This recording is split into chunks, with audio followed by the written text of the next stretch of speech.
안녕하십니까 애청자 여러분, 놀라운 부동산 놀부입니다. 이제 2019년은 가고 2020년 새해가 밝았습니다. 오늘 1월 2일 첫 컨텐츠 진행하게 되는데요. 아무래도 2020년 첫 컨텐츠다 보니까 2020년 부동산 시장에 대한 이야기를 안 할 수가 없을 것 같습니다. 자, 오늘은 특별하게 제 개인 자료가 아니라 신한금융투자의 자료를 토대로 제 개인적인 의견까지 함께 나눠보는 시간을 갖도록 하겠습니다. 자, 컨텐츠 순서는요, 2019년 부동산 시장 결산, 그리고 2020년 부동산 시장 전망으로 나뉘어져 있습니다. 시작 전에 좋아요와 구독하기 부탁드리도록 하겠습니다. 자, 먼저 첫 장은 2019년 결산입니다. 자, 일단 부동산 규제 시대라고 지금 나와 있는데요. 이제까지 18번의 규제가 나왔죠.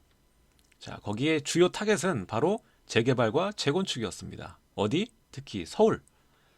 근데 이번 1216 규제에 와서는 핀셋 규제가 아니라 이 전 수요자들을 향한 전방위적 수요 압박으로 마무리가 됐습니다.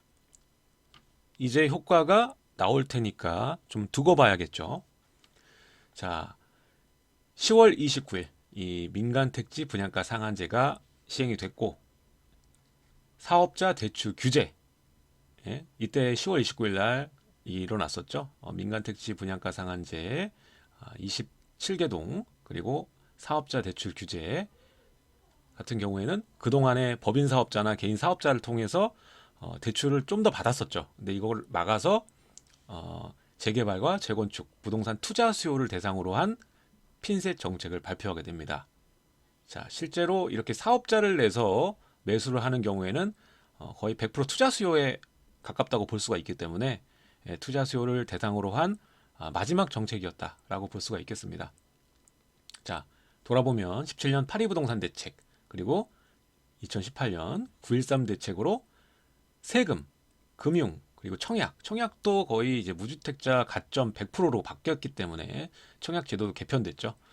부동산 전방위적 규제 체계에서 2019년도 규제는 이제 재개발과 재건축 부동산을 겨냥하고 핀셋 정책을 폈다. 그렇게 10월 29일에 보완된 방안에도 불구하고 시장은 뜨겁게 달아올랐죠. 결국에는 이 정부에서도 그것을 인정하고 116 규제를 내놓게 됩니다. 자, 이전에 영상에서도 말씀을 드렸지만 분양가 상한제가 생각보다 먹히지 않을 것이다, 새로운 규제가 나올 것이다 얘기를 했었고, 바로 12월 16일 2019년 마지막에 강한 대책이 나왔기 때문에 2020년 상반기는 아무래도 조정 및 관망 장세가 이어질 것으로 예상이 되고 있습니다. 이 부분에 대해서는 이견이 없는 것 같아요. 많은 전문가 그리고 투자자분들, 실수요자분들 다 마찬가지로 지금 거래에 나서려고 매수를 진행하시는 분들은 없어 보입니다. 자, 근데도 대기 수요는 여전히 있는 것으로 좀 보이고 있어요. 일단은 학군지 중심, 우수입지 중심으로는 매수 대기자들이 현금을 준비하고 기다리는 분들이 어느 정도는 있다고 제가 중개사들에게 들었습니다. 자, 일단은 조정이 나오게 되면요, 이전 가격, 조정이란 말이 뭡니까? 지금 최고점을 찍었던 가격에서 조금 내려온 가격을 말을 하는 거겠죠. 자, 그러니까 어느 정도 일정 가격으로 내려오게 되면 사겠다라고 대기하는 수요가 어느 정도 있다, 이렇게 보시면 될 것 같습니다. 중요한 점을 얘기를 드리자면, 일단은 1116 규제 이전까지는 이 재건축, 재개발, 그리고 다주택자, 이러한 수요자를 중심으로 정책을 폈다면, 이번 1116 규제는 시장 전체에 대한 규제다, 이렇게 보시면 될 것 같습니다.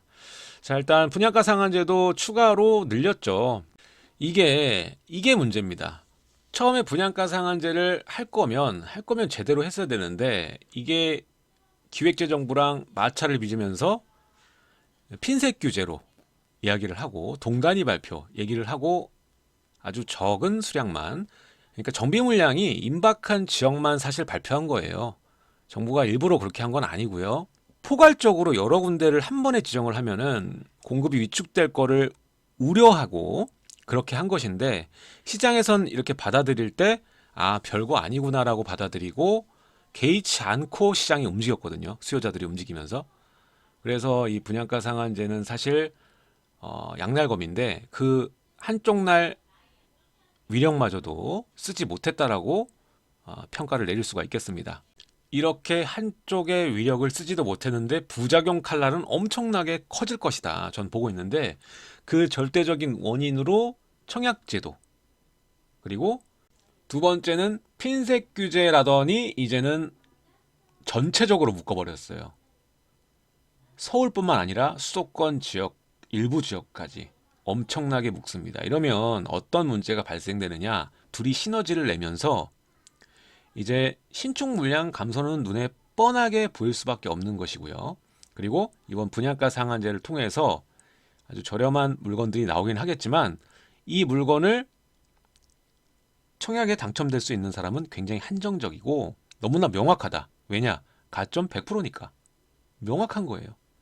그러다 보니까 이번 19년 장도 절대적인 원인이 이 청약제도에 있습니다. 사실 정부의 의도대로 저렴한 물건들이 나오니까 기대하고 매수를 안 하고 기다리면서 청약에 나서는 청약 수요자가 많아야 되는데 가점 100%로 진행하다 보니까 눈에 보이는 거예요. 실제로 넣어보니까 항상 예비 당첨에서 그치고 이러다 보니까 현실을 빨리 깨닫게 되고 또 전문가들도 이런 얘기를 해주다 보니까 요즘엔 정보가 굉장히 빠릅니다. 그러다 보니까 청약에 대기하고 있지 않고 매수에 적극 나선 게 된 거거든요. 자, 그렇기 때문에 이들 대기 수요자들, 청약에 목숨 걸지 않는 수요자가 굉장히 많습니다. 그럼 이 수요자들이 할 선택은 두 가지밖에 없어요. 전세로 들어가느냐, 두 번째가 구축, 그리고 입지가 차급지인 지역의 아파트를 매수하느냐.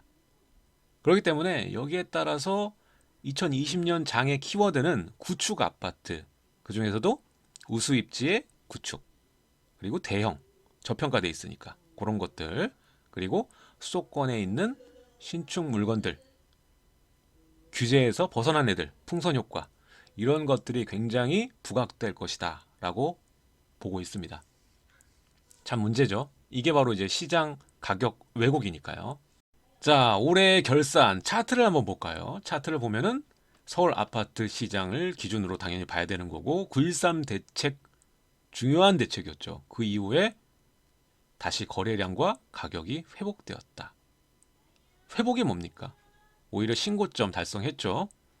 자, 2018년 거래 건수가 가장 많았던 때가 언제냐면 2018년 8월입니다. 이때 15,000건 정도가 나오는데, 자, 이번에는 참 분양가 상한제가 10월 29 확실하게 나왔잖아요. 10월 달에 거래 건수가 가장 많이 집계됩니다. 10,000건이 넘게 집계가 되었고요. 왜 그럼 이렇게 되었을까?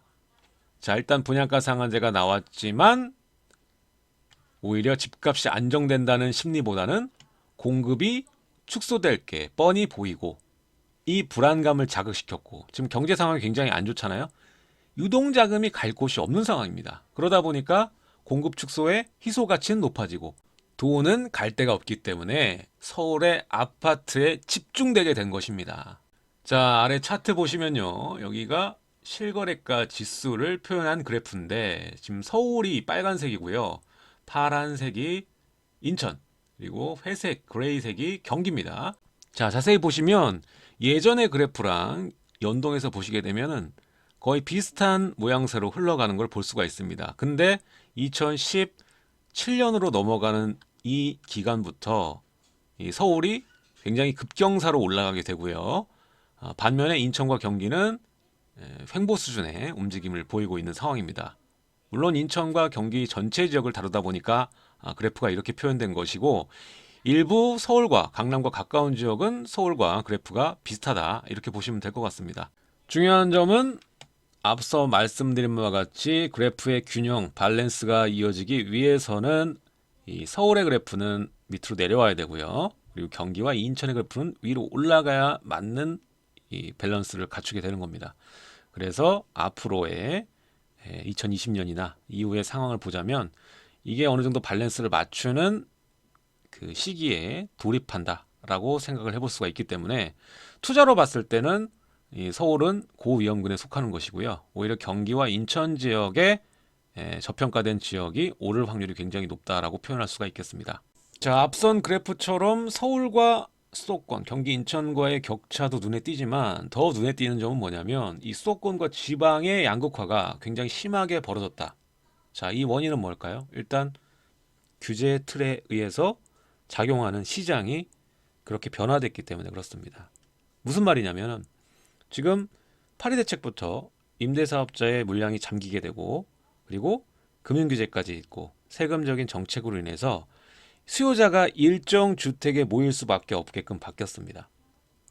뒷장에도 여기 설명이 되어 있는데 다 세금적인 부분 그리고 이런 규제적인 부분에서 이겨나가려면은 이 똘똘한 한 채 가질 수밖에 없는 상황이거든요. 그러다 보니까 우수 입지에 견고하게 대기 수요가 촘촘하게 쌓일 수밖에 없습니다. 갑자기 모두가 일제히 한 곳을 바라보게 되니까 그 한 곳이 엄청나게 비싸질 수밖에 없다는 것이죠.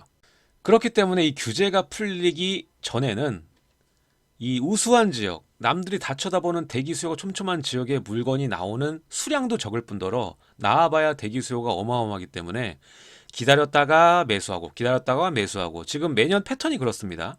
지켜보다가 규제가 나왔으니까 지켜보다가 나중에는 생각보다 꺾이지 않는구나 하고 매수하고 또 지나서 다음에도 그렇게 올라가고 계단식으로 계속 올라가는 거거든요. 반대로 지방이나 수도권 외곽이라던가 이런 지역은 모두 팔려고 내놓는 주택이 되는 겁니다. 다 쳐다보지 않는 수요자들은 일제히 한 곳만 바라보게 되니까 나머지는 다 처분하려고 하는 지역이죠. 그러다 보니까 괴리감이 클 수밖에 없고 지역적인 단지적인 격차는 벌어질 수밖에 없는 것입니다. 그래서 서울 인접 지역, 경기 인천 지역, 지방광역시, 지방도시 등의 순서로 격차가 심화되고 양극화 현상이 나타나고 있다. 이렇게 정리를 하고 있습니다. 자, 그래서 결산의 마지막 결국 서울이었고 그때는 기회였다. 자, 뉴타운 해지 및 축소, 재건축을 재개발을 막는 규제들 그리고 이 양도소득세 중과 그리고 종부세 강화로 인해서 파는 물건 자체가 사라지고 그래서 공급 감소가 됐다. 이제까지 결산인 겁니다. 그리고 추가로 수요가 증가하는 것. 자, 다주택자 규제로 인해서 어떤 걸 택했다? 모질이들을 처분하고 똑똑한 똘똘한 애들로 모였다. 1가구 1주택 수요가 상당 부분 당연히 다 처분하고 제일 좋은 놈으로 갈아타기 때문에 인서울, 인강남이었고 6년 연속 끊임없는 아파트값 상승을 해왔기 때문에 계단식이긴 하지만 게다가 많이 올랐잖아요. 많이 올랐으니까 눈에 가격이 5억, 10억씩 눈에 보이는데 그러다 보니까 역시 부동산밖에 없구나 하고 자꾸 뒤늦게 진입하는 분들이 계신 겁니다. 아직까지 이분들이 상투를 잡았다고 표현하기는 이릅니다. 왜냐하면 이 공급 감소와 수요 증가의 등식이 바뀌지 않았습니다. 이게 내려가려고 안정되려면 어떻게 해야 됩니까? 수요가 감소하고 공급이 증가하는 등식이 마련이 돼야 되는데 공급 감소와 수요 증가의 등식이 계속 이어질 전망이기 때문에 그렇다라는 겁니다. 그래서 지금 꼭지네 이렇게 평가를 내리기에는 아직은 이르다라는 거죠. 지켜봐야겠죠. 이 등식이요. 지금 공급이 늘어남 없이 바뀌려면 어떻게 되냐면 가격이 끝까지 가서 정말 수요자들이 진입하기 어려운 가격까지 진입을 하게 되면 자연스럽게 수요가 감소하게 되면서 가격이 안정이 될 겁니다. 즉 가격 한계점까지 갈 수밖에 없는 상황이라는 점입니다. 이게 얼마까지 가나 보자. 사람들이 우스갯소리로 얘기하잖아요. 진짜 얼마까지 가나 눈으로 확인할 수 있게 될 겁니다. 지금 이 상태로 가지면 말입니다. 정부의 정책으로 막아지는 게 아니라요. 이 해당 단지의 가격의 끝을 우리가 보게 되는 겁니다. 자, 그래서 우리의 선택은 딱 두 가지입니다. 사느냐, 기다리느냐. 자, 사느냐를 고른다면은 그동안 덜 올랐던 앞으로 올라갈 수 있는 지역을 잘 찾는 것이 중요하겠고요. 그게 서울이 될 수도 있고 수도권이 될 수도 있습니다. 자, 두 번째 기다리는 건 말이죠. 일정 시간만 기다리는 게 아니라 이 부동산이라는 재화는 공급을 계획을 하면 최소 5년 이상이 걸리게 되죠. 정비사업의 경우에는 10년 이상 걸리게 됩니다. 그러다 보니까 일정 기간이 꽤 길 수도 있다는 것을 염두를 해둬야겠죠. 그전에는 당연히 임차로 지내셔야 될 것이고요. 그래서 선택지가 정해져 있다는 점. 이게 사실 내년의 움직임입니다. 수요자가 고를 수 있는 게 정해져 있잖아요. 그러니까 이들이 정할 자리를 여러분들이 먼저 선점하면은 가격이 올라가는 걸 눈으로 보게 될 겁니다. 그게 전세든 매매든 말입니다. 자, 그럼 이제부터 2020년 부동산 시장 전망에 대한 발표문을 한번 보겠습니다. 자, 불안한 부동산 펀더멘탈. 자, 국내외 경기 여건의 불확실성은 주택 가격의 악재입니다. 자, 지금 미중 무역 갈등이 어느 정도 완화가 되긴 했지만 아직적으로는 남아있는 사실이고요. 그 중에 또 한일 그 마찰의 경우에는 더 고조되어 있는 상황입니다. 그래서 이게 경기에 좋은 영향을 끼치진 않겠죠. 근데 또 여기랑은 다르게 이 한국은행과 이 기재부에서는 내년에 이 반도체 수출이라던가 여러 부분이 어느 정도 회복될 것이라고 예상을 하고 있거든요. 그리고 재정 지출도 올해 상반기에 어마어마하게 쏟아붓게 돼 있습니다. 그렇게 되면 과연 내년 주택 가격에 부정적인 영향을 얼마나 줄 것인지 저는 올해보다 2019년보다 높지 않을 거라고 예상을 하는데, 부정적인 영향이. 근데 봐야겠죠. 지켜봐야겠죠. 자, 두 번째는 국내 저금리 상황. 이건 주택 가격의 호재 요인이다, 이렇게 얘기를 하는데, 사실 호재라고 받아들이기도 뭐한 것이 이미 저금리 기조가 상당 기간 계속적으로 이어져 왔거든요. 그렇기 때문에 주택을 매도하는, 그러니까 공급이 나올 수 없는 환경을 만들어주는 것이지 지금의 상황에서 호재로 작용한다라는 것은 좀 맞지 않는 표현 같습니다. 그러니까 지금 구조를 유지하게끔 만들어주는 요인이다, 이렇게만 받아들이면 될 것 같아요. 내년에 금리가 추가로 떨어진다고 해서 주택 가격이 어마어마하게 오르거나 이럴 가능성은 지극히 낮다. 이미 시장이 선반영을 하고 가격이 많이 올라온 부분이기 때문에 그렇다라고 얘기를 좀 드리고 싶고요. 이 저금리의 영향을 2020년도에 굉장히 많이 받을 부분은 사실 이 매매 시장보다는 임대차 시장이라고 좀 보고 있습니다. 임대차 시장의 전세 그 수요자들, 대출을 활용해서 우수 입지를 선점하려는 이러한 이 대출 신규 수요가 굉장히 많이 증가할 것이다. 그래서 전세 가격에 큰 영향을 줄 것이다. 저는 이렇게 보고 있습니다. 전세 가격이 올라가면 기존의 주택 시장에 매도할 이유, 기초 체력, 이런 것들은 당연히 강할 수밖에 없는 것이고요. 자, 그리고 세 번째입니다. 수요와 공급 부분 보시게 되면 늘어나는 1인 가구 수라고 되어 있죠. 지금 1인 가구는 계속적으로 증가하는 추세에 있습니다. 자, 엄밀히 따져보면은, 자, 2016년 인구 1천만 명 무너졌죠. 그 다음에 지속적으로 서울 인구는 감소합니다. 인구수는 감소한 거예요. 가구수는 증가했는데 인구수는 감소한 겁니다. 지금 11월 기준으로 해서 976만 명 정도 수준이다.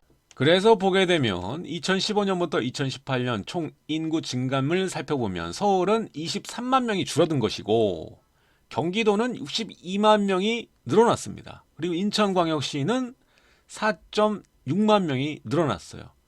서울은 23만 명 줄어들었는데 경기랑 인천광역시는 그보다 상회한 수요가 늘어났다. 그러니까 지방에서도 오는 수요가 있었던 것이고 서울에서 나온 수요라고 볼 수가 있겠죠. 자, 그렇다면 어떻게 우리가 풀이를 해야 될까요? 이들 서울에 있는 23만 명이 경기도와 인천광역시를 사랑해서 좋아해서 갔을까요? 물론 그런 수요도 있겠지만 일단 서울 내의 신축 주택, 특히나 우수 입지의 주택 다 한정량이 있죠. 부족한 재고량, 그리고 이 주거 비용 자체가 굉장히 올라갔습니다. 지금 월세나 전세, 우리가 매매가에만 신경 쓰고 있는데 지금 전세가도 2015년과 생각을 해봤을 때 많은 분들이 안정됐을 것이다라고 생각을 하는데 우수 입지의 전세 가격을 보게 되면은 상당히 많이 오른 모습을 볼 수가 있거든요. 따라서 이런 것들을 요인으로 외곽 지역으로 좀 밀려난 수요자들이 꽤 있다라고 생각을 해볼 수가 있고, 이들은 언제라도 이 서울에 이 주거 비용이 안정이 된다라면 다시 서울에 진입할 수 있는 대기 수요로 봐야 한다. 자, 서울의 인구는 감소했다고 말씀을 드렸지만 지금 2015년, 2018년까지 총 가구 수는 연평균 2만 가구씩 증가를 해서 지금 2018년 기준 총 가구 수로 보면 400만 가구 정도가 된다. 자, 그렇게 가구 수가 증가한 절대적인 원인은 뭘까요? 바로 1인 가구겠죠. 1인 가구가 지금 54%, 56%, 57% 이렇게 1인 가구 비중이 늘어나고 있어요. 그러니까 서울에 있는 주택 가구 수에서 거의 60%의 가구가 1인 가구라는 겁니다. 그래서 지금 인구는 줄고 있지만 가구 수가 꽤 많이 증가를 했기 때문에 이것을 가지고 인구가 감소했기 때문에 서울시 인구가 감소했기 때문에 수요자는 줄어서 가격이 지금 비정상이다라고 보긴 어렵습니다. 오히려 가구 수가 증가했기 때문에 수요가 증가했다고 보는 것이 더 정확한 표현이 되겠습니다. 게다가 이들 1인 가구의 증가는 2020년에도 더 증가할 예정이기 때문에 비중 자체도 더 커질 것이고 이들이 선호하는 주택 입지와 구조, 평형 이런 것들이 내년에도 강세를 이어갈 것이다. 이렇게 볼 수가 있겠습니다.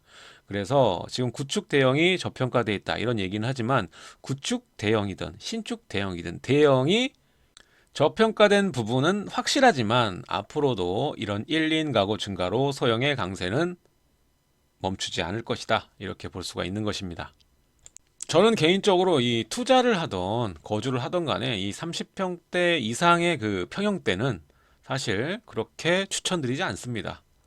투자라면은 이 가격적인 면이나 평형적인 면에서 많은 수요자가 선택할 수 있도록 하는 것이 가장 중요한 핵심인데 이런 대형 같은 경우에는 가격점도 맞지 않고 수요자도 제한되어 있기 때문에 그렇습니다.